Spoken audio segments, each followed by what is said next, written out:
आप सबका स्वागत है। सावन का पवित्र मास चल रहा है और इस बार तो डबल सावन है और इसलिए सावन की अवधि भी जरा ज्यादा है और सावन मास पवित्र संकल्प के लिए, पवित्र कार्यों के लिए बहुत ही उत्तम माना जाता है। और आज जब लोकतंत्र के मंदिर में इस सावन के पवित्र मास में मिल रहे हैं तो लोकतंत्र का मंदिर ऐसे अनेक पवित्र कार्य करने के लिए इससे बड़ा उत्तम अवसर नहीं हो सकता है। मुझे विश्वास है कि सभी माननीय सांसद मिलकर के इस सत्र का जनहित में सर्वाधिक उपयोग करेंगे।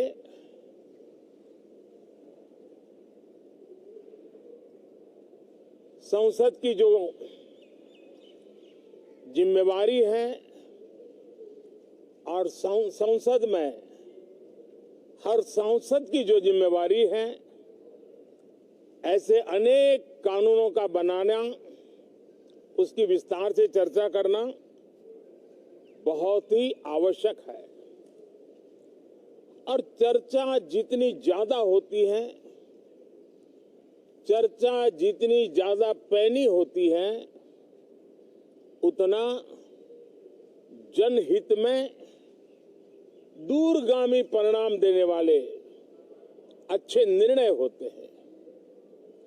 सदन में जो माननीय सांसद आते हैं वो धरती से जुड़े हुए होते हैं, जनता के दुख दर्द को समझने वाले होते हैं और इसलिए जब चर्चा होती है तो उनकी तरफ से जो विचार आते हैं वो जड़ों से जुड़े हुए विचार आते हैं और इसलिए चर्चा तो समृद्ध होती है, निर्णय भी सशक्त होते हैं, परिणामकारी होते हैं। और इसलिए मैं सभी राजनीतिक दलों को, सभी माननीय सांसदों को इस सत्र का भरपूर उपयोग करके जनहित के कामों को हम आगे बढ़ाएं। ये सत्र अनेक रूप से महत्व का भी है क्योंकि इस सत्र में जो बिल लाए जा रहे हैं वो सीधे सीधे जनता के हितों से जुड़े हुए हैं। हमारी युवा पीढ़ी जो पूरी तरह डिजिटल वर्ल्ड के साथ एक प्रकार से नेतृत्व कर रही है, उस समय डेटा प्रोटेक्शन बिल देश के हर नागरिक को एक नया विश्वास देने वाला बिल है और विश्व में भारत की प्रतिष्ठा बढ़ाने वाला बिल है।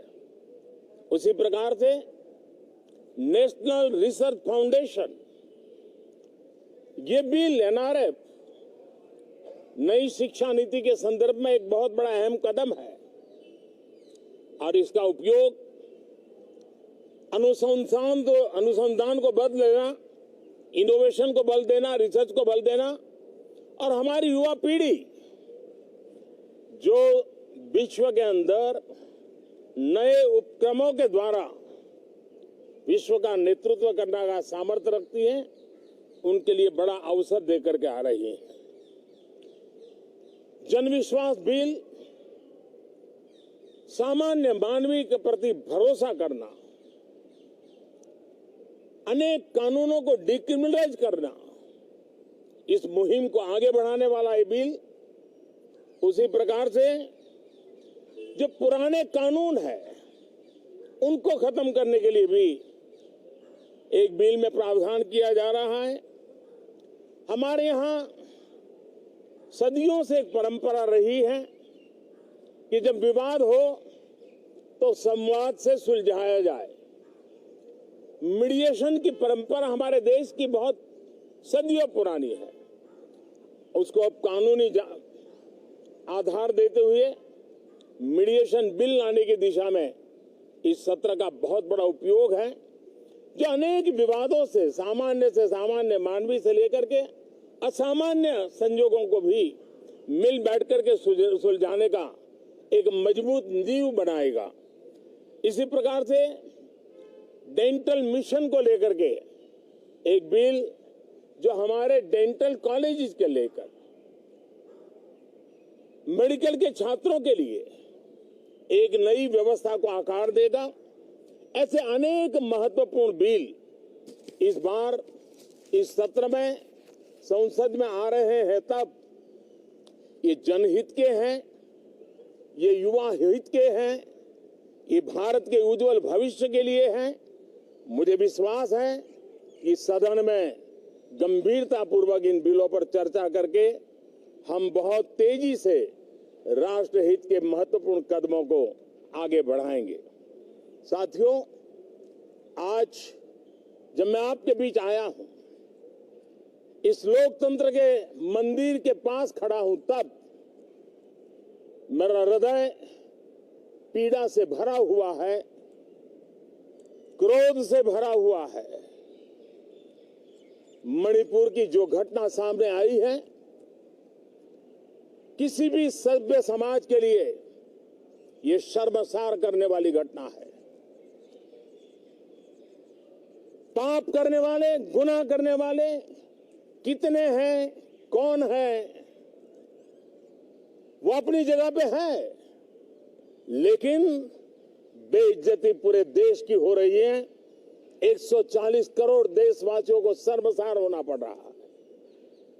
मैं सभी मुख्यमंत्रियों से आग्रह करता हूं कि वे अपने राज्य में कानून व्यवस्थाओं को और मजबूत करें, खास करके हमारी माताओं बहनों की रक्षा के लिए कठोर से कठोर कदम उठाएं।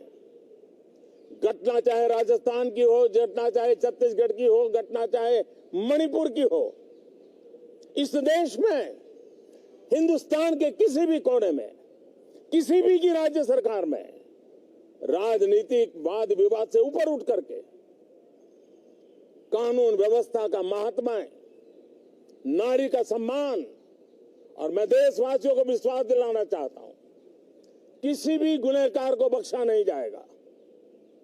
कानून अपनी पूरी शक्ति से, पूरी सख्ती से एक के बाद एक कदम उठाएगा। मणिपुर की इन बेटियों के साथ जो हुआ है, इसको कभी माफ नहीं किया जा सकता है। बहुत बहुत धन्यवाद दोस्तों।